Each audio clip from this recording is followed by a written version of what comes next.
himself. Yeah. The king himself, Tummut Tony, dressed up as the one and only King DDD, not Sneak King, clarifying that right now.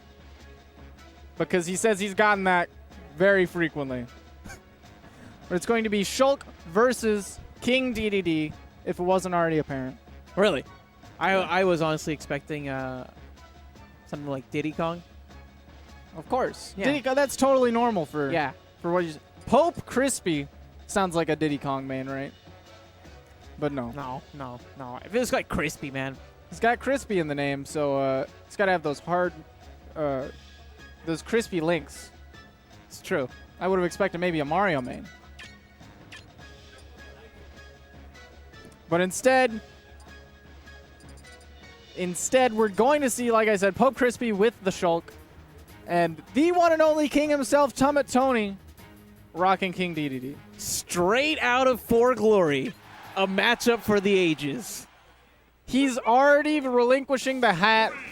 He says he'll take it back when serious time is necessary. Yeah, giving it to your Loki in the background. So you got what the best tags, P Crispy for Pope Crispy and D Chunky. I can only assume for DDD Chunky because that he is. For some reason, I feel like these are just knockoff cereals. like just that's what happened here. They were just, it was just random tag generator. Name something that could be a cereal but just isn't. Up next, we're gonna see Count Chocula versus Fruit Loops. Yo, Fruit Loops would body count Chocula. I'll take that matchup free. I'm right there with you. Free, dude, no problem. I know that Hugs himself was making that cereal tier list or cereal bracket. Dude, that's when I realized I couldn't trust Hug's opinion. Yeah, man, he didn't have Honey Bunches of Oats on the bracket, and I was like, what is this garbage? Dude, Frosted Flakes, IMO, #1. I mean, I know they're more than good, but they're not that great, man. I will say that that's a very skewed viewpoint from me because I don't have milk with my cereal. I just have straight cereal. Okay, so that then why aren't you just getting? Yeah, hold up. That completely changes the tier list. No, dude. That's like being like, yeah, I'm gonna make a burger tier list, but like, without any buns. Without any buns. Or meat. Are you kidding me? You can't. You have no. Yeah, you have no authority here. I have no say. I'll step down and say that I can't really judge. Oh, and I think everybody's gonna step down for a second after that disrespectful little crouch that we saw from Tummut Tony after taking that stock from Pope Crispy with a very well-spaced dash attack. Dude, little known fact, King DDD actually is the only character in the game with 4 taunts. His 3 regular cardinal direction taunts and just holding down on the D-pad. Yeah. Or holding down on the directional stick. Oh my god. I think that's the 5th taunt. Oh my goodness. That's actually the 5th taunt unveiled. He's broken the game. He's gotten to that next level. And it looks like in the matchup of knockoff cereals, D Chunky. D Chunky is actually going to be the next. They won the voting contest for which cereal will be the next flavor, right? D Chunky is actually going to be the next one. Yeah. D Chunky actually also applying to his next character, Duck Hunt. Yeah, see, I like this pick a lot more. Duck Chunky, honestly, dude. I think that D Chunky would be a lot better as a dog food brand than a cereal brand. So I think it's really a little bit more about remarketing himself, trying to push the most brand awareness, and trying to really reshape his image. Oh, yeah. 7 out of 10. Definitely sounds more like a kibble than a breakfast cereal. Yeah, that or like a Campbell's soup. If you're calling yourself Chunky, it's going to be real hard to compete as a cereal against something else that's calling themselves Crispy. But if you're dog food, I don't want any crispy dog food. Give my dog the chunky stuff, dude. That's true, man. Yo, Rice Krispies? I mean, they're like better as treats than they are cereal, in my opinion. Yeah. But I do like the pop. Snap, crackle, and pop. Oh, popping him up with that up smash. We're just getting right into this game. Tummut Tony, even though he just changed his character, he seems so fresh and so ready to go make the adaptations necessary. Can Pope Crispy do the same here? Ooh, he's trying to make these reads to make that comeback happen. Catching the air dodge with his mega charged up smash. And Pope Crispy not afraid really to be going off of the stage. Meanwhile, Tummut Tony, he's getting an understanding of where P Crispy's gonna go.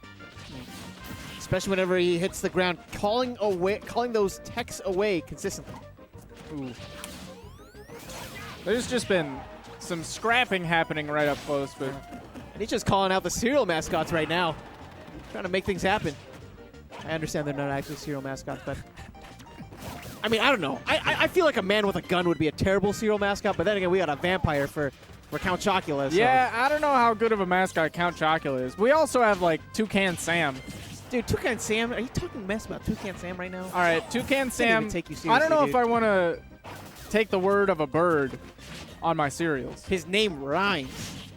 And it's not even like a true rhyme. Toucan Sam. That's like a almost like a slant rhyme. That's fair. I trust this man with my life. Man, back and forth, Tummut Tony's been able to make it back to the stage. That's the easy part, and then he's immediately hit back off. Yeah, Poke Crispy's just playing Pong with him back and forth on the edges. It's definitely tough, especially when you know that he's behind this much, and you have to remember the fact that with Duck Hunt Dog, you don't necessarily have those confirmed kills. Even your smash attacks, it's very possible for your opponent to fall out of them. He's fallen out of quite a couple of the up smashes that Tummut Tony's gone for. He's had good reads, but they just won't come to fruition. Ooh, trying to get something set up with his can right now, but Poke Crispy's smacking that one right away. Yeah, I'm liking the way that he's playing it. He's going for the speed Monado quite often. He wants to reduce the distance pretty consistently to prevent Tony from setting up any traps whatsoever. Right. You're doing a good job of avoiding the projectiles that Tummut Tony's throwing out. And this is curious to me. Still staying on to the jump Monado here. I suppose that there's a chance that he really wants to go deep to get an edge guard. Meanwhile, just as we foretold, Duck Hunt Dog having some serious troubles connecting with the full extent of his smash attacks. Catching the end lag of Poke Crispy, trying to switch Monados right there. He caught that up air. Still a multi-hit, but this one much more consistent. Not needing to deal with the pop-up hitbox of his smash attacks. I know Shulk as a character definitely has some of those hidden techniques. Most notably Monado art canceling. Do you know a little bit more about that technique?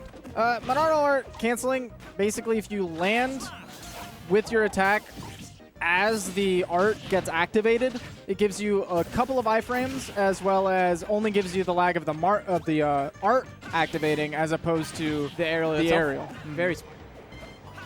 Well, with that in mind, let's see if P. Crispy maybe starts making some technical adaptations as well. So far, Tummut Tony, he feels like he's had the right idea on the reads when it comes to P. Crispy's defense, but P. Crispy on the other side has had the right reads in regards to Tony's offense. I mean, Poke Crispy's done a really good job of running in with shield and using that to just get through the projectile walls or the smash attacks that Tony's trying to throw at him when he's approaching. But I mean, if he plays... Oh! I'm going to shut my mouth. I was going to say if he gets too complacent, he can get edge-guarded. That Nair from Duck Hunt Dog does a pretty good job of tossing people around. That's true. Reminiscent of Villager, but got that forward smash. Now tied up one apiece. Both of these folks vying for that Campbell sponsorship. But only one can be picked up by the good people at General Mills. Now, he's okay with the fact that he is now a dog food brand, right? Yeah. D-Chunky can still be dog food, but he still wants that mascot to be the penguin at the end of the day because that penguin is chunky. You know what it is? He knows that Kid Cuisine has a penguin too, so he's going for those TV dinners aimed at a more elderly audience. Oh yeah. Trying to compete with like the oh man. What are those TV dinners that are like targeted towards dudes called? Man somethings, remember? All I can think Hungry of is manwiches. Hungry Man. Hungry Man, there we go. That's the frozen dinner. Don't eat frozen dinners. Throwing that out there right now. They're not good for you. Getting things started off. D-Chunky with a chunky little hick in front there. The down throw. Ooh, getting some more. The back air, the nair. He's got aerials. He's got those aerials. He's got the jumps. And he picked the best music for this stage.